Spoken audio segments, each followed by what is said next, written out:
Dear student, I welcome you again in this Sachchidanand learning channel.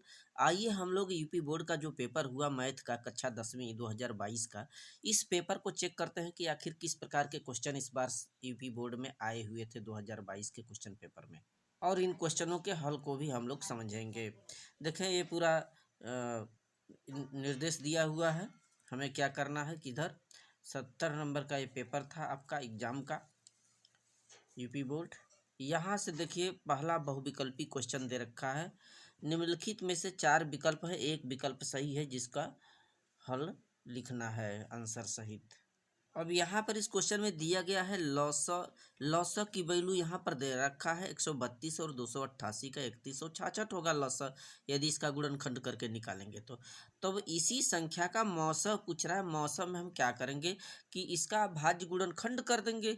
अभाज्य गुणनखंड करने के बाद जो इसमें उभयनिष्ठ होगा या जो अंक कॉमन होगा उसको गुणा करके हम उसका मौसा निकाल लेंगे। इसको चेक करिए।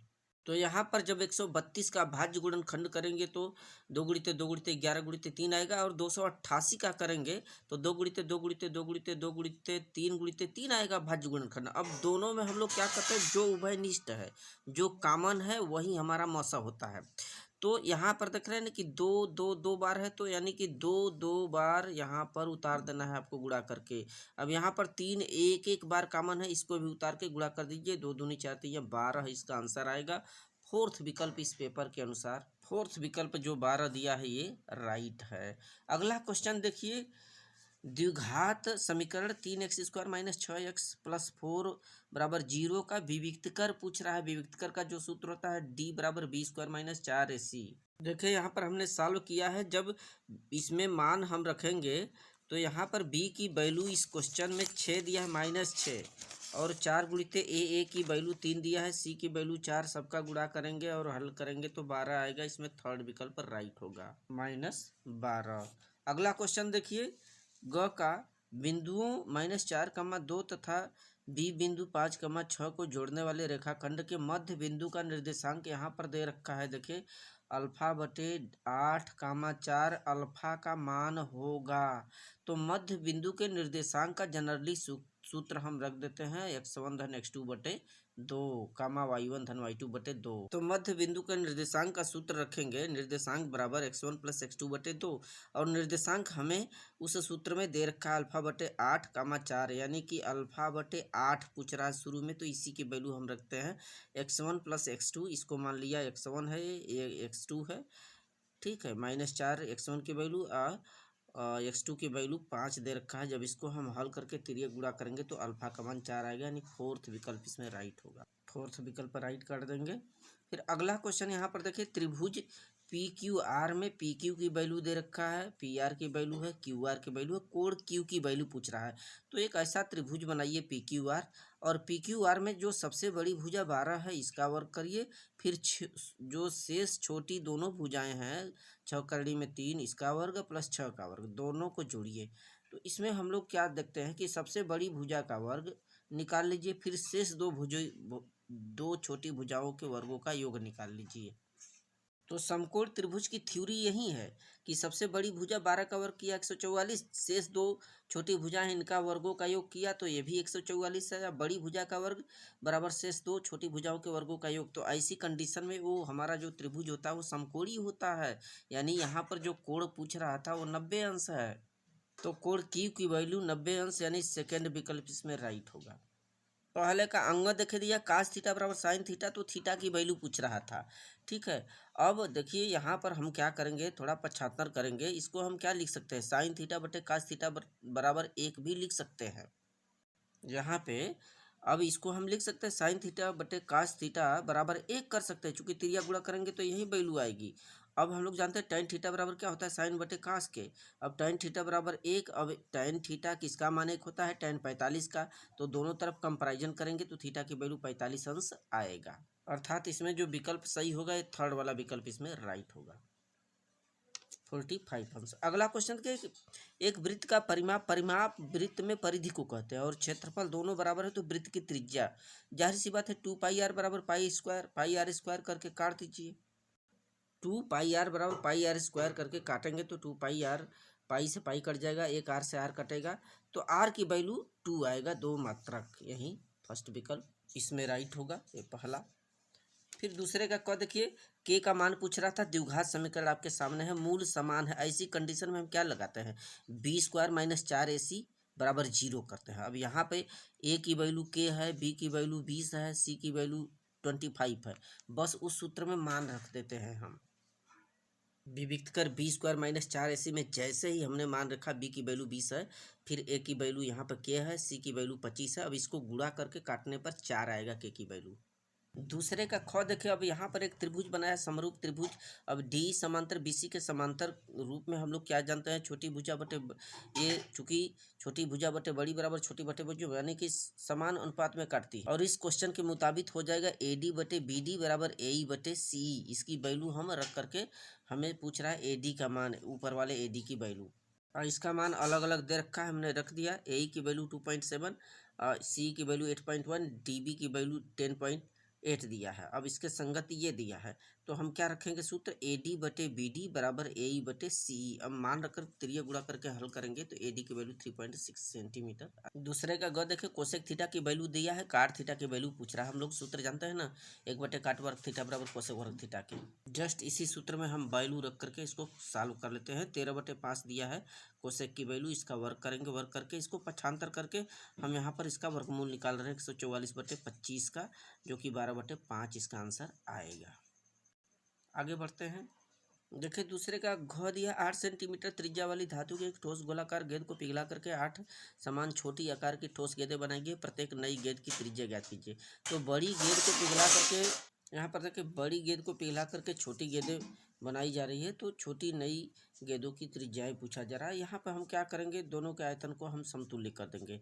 एक बड़ी गेंद का गोलाकार गेंद का आयतन बराबर 8 छोटी गेंदों का आयतन, और छोटी गेंदों की त्रिज्या हमसे पूछ रहा है। इसमें हम सिर्फ वैल्यू रख दें, 4/3 पाई r घाते 3, चूँकि बड़ी गेंद की त्रिज्याएँ 8 है, 8 गुणित 8 गुणित 8 कर देंगे, घाते 3 लगाया है। छोटी गेंद की त्रिज्याएँ पूछ रहा है और 8 का गुणा कर देंगे, और इसको सॉल्व करने पर r की वैल्यू 4 सेंटीमीटर आएगी।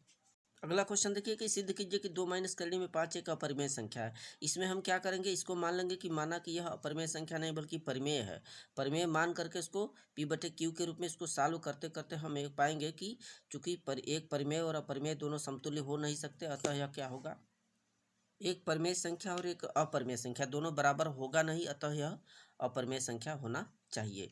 इसको सॉल्व करेंगे, नहीं आने पर कमेंट्स करिएगा, हम जरूर बताएंगे। क्वेश्चन नंबर सेकंड देखिए, तीसरे का ख, दो संपूरक कोणों में बड़ा कोण छोटे कोण से 36 डिग्री अधिक है, तो कोण ज्ञात कीजिए। तो संपूरक का मतलब दोनों कोणों का योग है, x + y बराबर मान लेंगे 180, जिसमें x को बड़ा कोण दर्जा देते हैं, y को छोटा कोण। देखिए यहाँ पर हमने सॉल्व किया है, तो इसको बड़ा कोण मान लेंगे x को, और y को छोटा कोण। अब इसमें प्रश्नानुसार बोल रहा है कि जो बड़ा कोण है छोटे कोण से 36 अधिक है, तो यहाँ पर y + 36 कर देंगे। अब चूंकि दोनों कोणों का एक फल संपूरक यानी 180, अब इसमें x की वैल्यू रख करके इसको सॉल्व करके x और y के मान निकाल लिया गया है यहाँ पे। अब अगला क्वेश्चन है, निर्देशांक ज्यामिति के सूत्र से इसको हल करना था। अंतःखंड के रूप में विभाजित करेगा अथवा बाह्यखंड के, इसको सूत्र के रूप में आप इसको सॉल्व करके देखें, नहीं आने पर कमेंट्स करिएगा। इसी तरह घ वाला ये आपको सूत्र से हल कर लेना है, cos a - b और sin a + b के फार्मूले से लगा करके। फिर अगला क्वेश्चन देखिए, यूक्लिड विभाजन से 165 और 255 का मौसा ज्ञात कर लेना है, इसको भी सॉल्व करेंगे। फिर अगला क्वेश्चन है, x और y में एक संबंध स्थापित करना था, जबकि इनके निर्देशांक अलग अलग क्रमशः दिया है समरेखी का, तो यहाँ पर समरेखी का सूत्र रखिए। ठीक है, इसके बाद यहाँ पर त्रिकोणमिति का एक क्वेश्चन था, इसको सॉल्व कर लेना था, इसमें मान रख करके। घ का देखिए बहुलक निकालना था, बहुत ही ईजी है, बारंबारता यहाँ पर दे रखा है, तो बहुलक इसको आगे फार्मूले से आपको हल कर लेना था। इसी तरह पाँचवां का ये जो क्वेश्चन दिया है, यहाँ पर सिद्ध करना कि A/ED बराबर BF/FC, ये क्वेश्चन था आपको, लॉन्ग क्वेश्चन है। इन क्वेश्चनों को आप सॉल्व करिएगा, न आने पर कमेंट्स करिएगा, जरूर मैं रिप्लाई करूंगा। दूसरा देखिए, एक ख का दिया है कि द्विघात समीकरण इतना के मूल ज्ञात कीजिए। तो यहाँ पर सीधे आपको ax² + bx + c, इसको गुणनखंड विधि से इसको हल करके बराबर 0 करके x की वैल्यू निकाल लेनी थी। ऐसे क्वेश्चनों में a और c का हम सर्वप्रथम गुणा कर देते हैं। a और c का गुणनखंड करने पर यहाँ पर 24 आएगा, चूंकि 3 3 का 9, 9 का वर्गमूल 3, 8 3 का 24, 24 का ऐसा खंड करें कि 11 के बराबर हो, 8 3 का 24, 8 + 3। अब इसको बस द्विघात गुणनखंड विधि से इसको सॉल्व करके 0 से तुलना किया गया और x की वैल्यू निकाल लिया गया। दो पदों का मान यहाँ पर x का रूप में निकला है। नेक्स्ट क्वेश्चन देखिए, दिया है 4.2 सेमी त्रिज्या वाले धातु के एक ठोस गोले को गला करके 6 सेमी त्रिज्या वाले एक बेलन के रूप में ढाला गया, तो बेलन की ऊंचाई पूछ रहा है। तो ऐसे कंडीशन में क्या करते हैं कि गोले का आयतन बराबर बेलन का आयतन, फार्मूला अप्लाई करके मान रख दें। तो गोले का आयतन का सूत्र रखिए, फिर बेलन का πr² h होता है। सबकी वैल्यू को रख दिया गया, घाते 3 लगा दिया गया, गुणा कर दिया गया। एच की वैल्यू पूछ रहा, πr से πr यहाँ पर दोनों तरफ काटने का प्रयास करिए। 6 से 6 से 42 ये काटने पर इसकी एच की वैल्यू यानी बेलन की ऊंचाई 2.7 सेंटीमीटर आएगा। अगला क्वेश्चन देखिए, वेरी सिंपल है। वर्ग अंतराल दिया है, बारंबारता, इसका माध्य ज्ञात कर लेना था आपके सिंपल से फार्मूले से।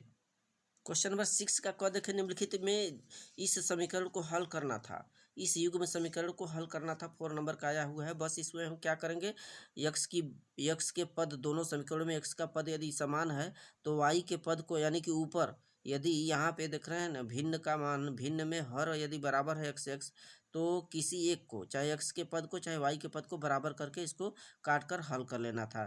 तो यहाँ पर हम क्या करेंगे, सर्वप्रथम दोनों समीकरणों को लिख लेते हैं। अब इन दोनों समीकरणों में समीकरण 1 और 2 मान लिए।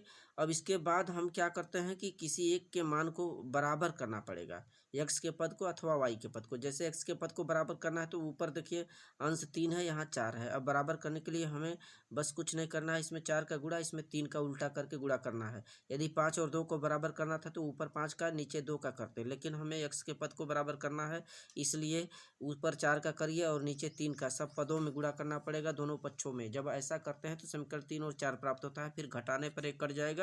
इसके बाद इसको हम क्या करते हैं, चिन्ह बदल जाएगा, घटाने पर ऋण का धन, धन का ऋण। अब इसको बस सॉल्व कर लेना था, इतना प्लस इतना, इसको घटा दीजिए, चूँकि माइनस का चिन्ह आया है। इस तरह से y की वैल्यू निकाल ली गई। अब y का मान समीकरण 1 में हमने यहाँ पर रख करके x की वैल्यू निकाल लिया।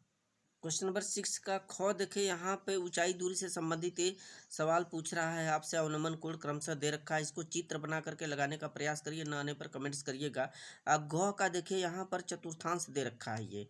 अब यहाँ पर छायांकित भाग का क्षेत्रफल पूछ रहा है, तो सबसे पहले आप चतुर्थांश का क्या करेंगे, क्षेत्रफल निकाल लीजिए। चूँकि 1/4 1/4 का गुणा कर देंगे πr² में, r की वैल्यू दे रखा है। तो चतुर्थांश का क्षेत्रफल पहले निकाल लीजिए, इसके बाद इसका क्षेत्रफल निकाल लीजिए BDO का। इसका क्षेत्रफल कैसे निकलेगा, 1/2 आधार गुणित ऊंचाई।